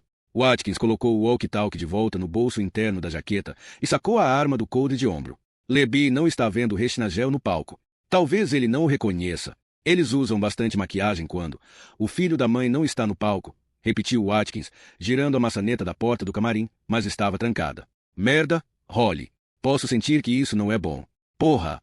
O corredor era estreito, então Watkins pressionou as costas na parede aposta para pegar impulso e chutou a fechadura. 3 chutes depois, a porta cedeu com uma chuva de farpas. Eles irromperam em um camarim vazio tomado por vapor branco. O chão estava molhado. A água e o vapor vinham de uma porta entreaberta, que claramente levava ao banheiro. Os dois ladearam a porta. Harry também havia sacado sua arma e a tateava em busca da trava de segurança. Restnagel! Gritou Watkins. Restnagel! Nenhuma resposta. Não gosto disso, resmungou ele entre os dentes. Harry já tinha visto séries policiais o suficiente para também não gostar. Água escorrendo e chamados sem resposta pressagiam visões bem pouco agradáveis. Watkins apontou para Harry com o indicador e para o banheiro com o polegar. Harry teve vontade de responder ao sinal com o dedo médio, mas reconheceu que agora era sua vez. Ele abriu a porta com um chute, avançou 2 passos em uma sauna a vapor escaldante e ficou encharcado em 1 segundo. À sua frente, viu uma cortina de boxe. Puxou-a de lado com o cano da arma. Nada. Harry queimou o braço ao desligar a água, praguejando alto em norueguês. Os sapatos chapinhavam enquanto ele tentava enxergar em meio ao vapor, que começava a se dissipar. Nada aqui! Gritou. Por que tem tanta água então? Algo está entupindo o ralo. Espere um pouco. Harry enfiou a mão na água, no local em que achava que poderia estar o entupimento. Tateou ao redor. Então seus dedos encontraram algo macio e liso enfiado no ralo. Ele o agarrou e o puxou para fora. O vômito subiu pela garganta. Ele engoliu e tentou respirar fundo, mas sufocava com o vapor. O que foi? Perguntou Watkins. Ele estava parado na porta e olhava para Harry, agachado no chuveiro. Acho que perdi uma aposta e devo $100 a Otto Restnagel, disse Harry em voz baixa. Pelo menos ao que resta dele. Mais tarde, Harry tentou se recordar dos acontecimentos subsequentes no Teatro St. George, mas suas lembranças estavam envoltas em uma bruma, como se o vapor do chuveiro de Otto tivesse se dispersado e invadido tudo. Primeiro corredor, onde a silhueta desfocada do zelador tentava abrir a porta da sala de cenografia. Em seguida, o buraco da fechadura, onde a visão ganhou um filtro avermelhado, antecipando a imagem que os aguardava quando arrombaram a porta e se depararam com a guilhotina gotejando sangue. Por último, as coxias, onde ouviram os gritos estranhamente abafados e indistintos dos outros artistas, pois não conseguiram evitar que eles entrassem e vissem Otto Restnagel espalhado por ali. As extremidades tinham sido atiradas nos cantos do corredor, como os braços e as pernas de uma boneca. As paredes e o chão estavam borrifados de sangue de verdade, viscoso, que coagularia e ficaria preto muito em breve. Um tronco sem membros repousava no bloco da guilhotina, carne e sangue com olhos escancarados, um nariz de palhaço e boca e bochechas borradas de batom. O vapor havia se grudado à pele, à boca e à garganta de Harry. Como em câmera lenta, ele viu Lebi emergir da névoa, aproximar-se e sussurrar em seu ouvido. Andrew fugiu do hospital.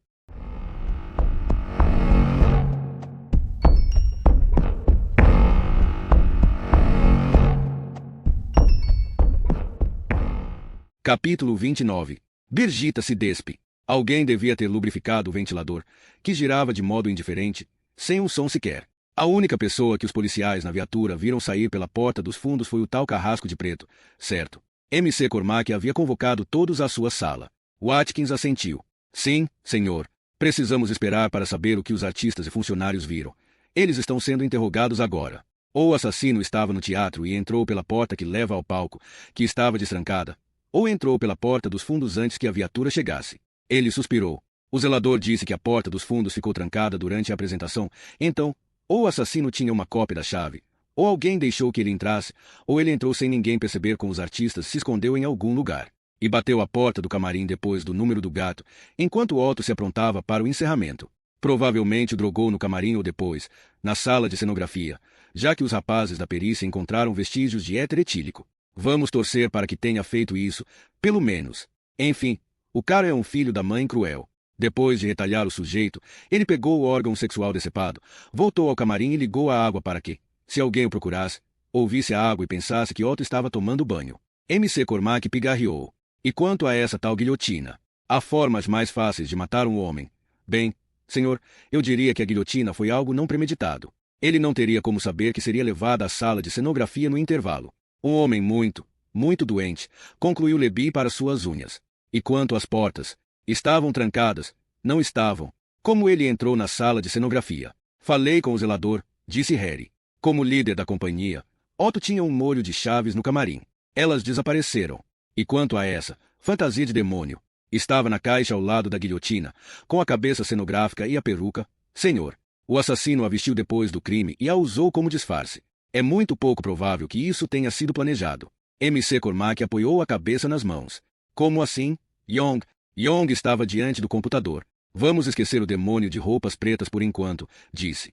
A lógica diz que o assassino é alguém da companhia. Watkins fungou alto. Deixe-me terminar, senhor, insistiu Young. Estamos procurando alguém que conhece o espetáculo, pois sabia que Otto não faria mais nada após o esquete do gato e, portanto, não seria necessário no palco até o encerramento, cerca de 20 minutos depois. Um integrante da companhia tampouco precisaria entrar sorrateiramente, coisa que eu duvido que um estranho conseguisse fazer sem ser visto. Pelo menos um de vocês o teria visto se ele usasse a porta lateral. Os outros só podiam concordar. Enfim, pesquisei e descobri que 3 outros integrantes da companhia fizeram parte do Parque Itinerante de Espetáculos da Austrália. O que significa que, nesta noite, temos 3 outras pessoas que poderiam ter estado nas cenas dos crimes que discutimos, nas datas relevantes.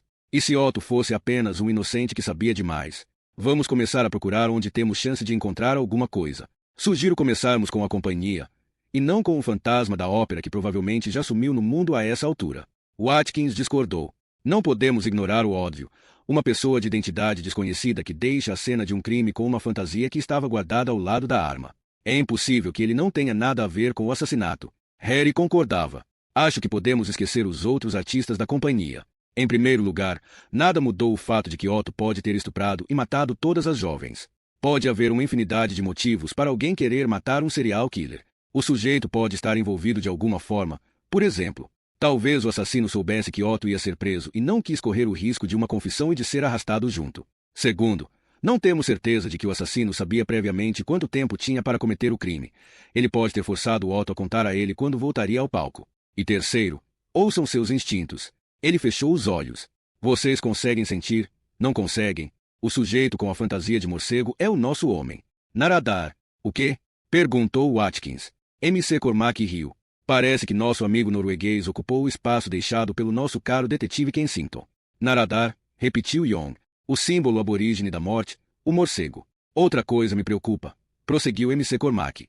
O camarada tem a chance de escapulir despercebido pela porta dos fundos e estar a 10 passos de distância das ruas mais movimentadas de Sydney, onde com certeza desapareceria em questão de segundos. Mas, ainda assim, ele não se apressa, veste uma fantasia que obviamente chamará a atenção. Mas isso também não nos permite ter uma descrição dele. Quase dá para supor que ele sabia que a viatura estaria lá para vigiar a porta. Ei, se sabia, como isso é possível? Silêncio. A propósito, como vai Kensington no hospital? Perguntou MC Cormac.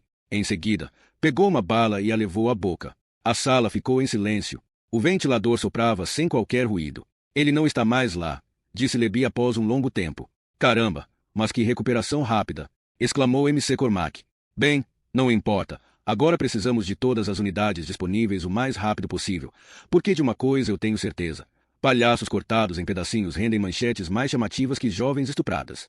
E, como eu já disse antes, rapazes, quem acha que não devemos dar a mínima aos jornais está enganado.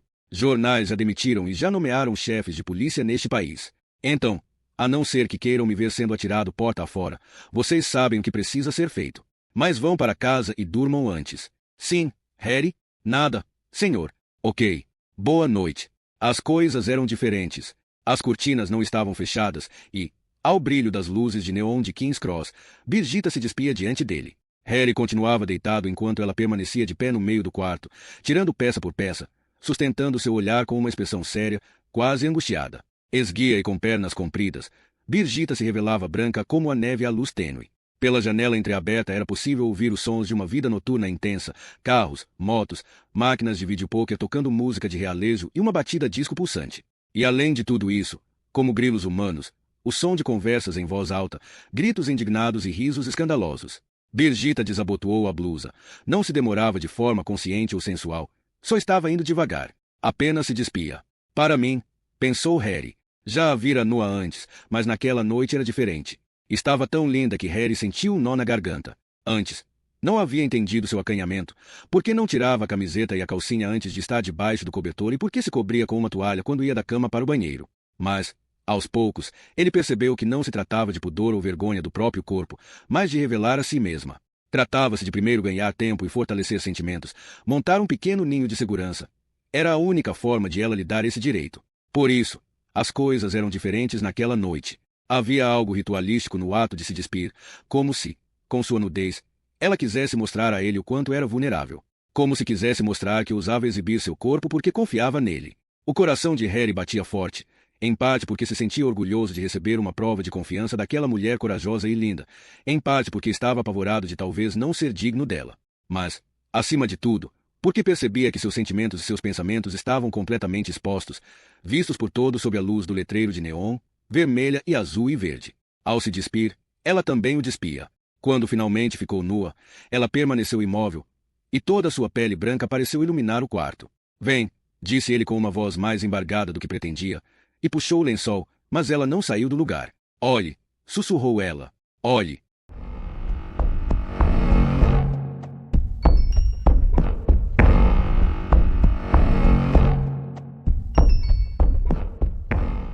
Capítulo 30. Gengis Khan. Eram 8 da manhã, e Gengis Khan dormia quando a enfermeira deixou Harry entrar no quarto. Ele abriu os olhos ao ouvir o policial arrastar a cadeira até a beirada da cama. Bom dia, cumprimentou Harry.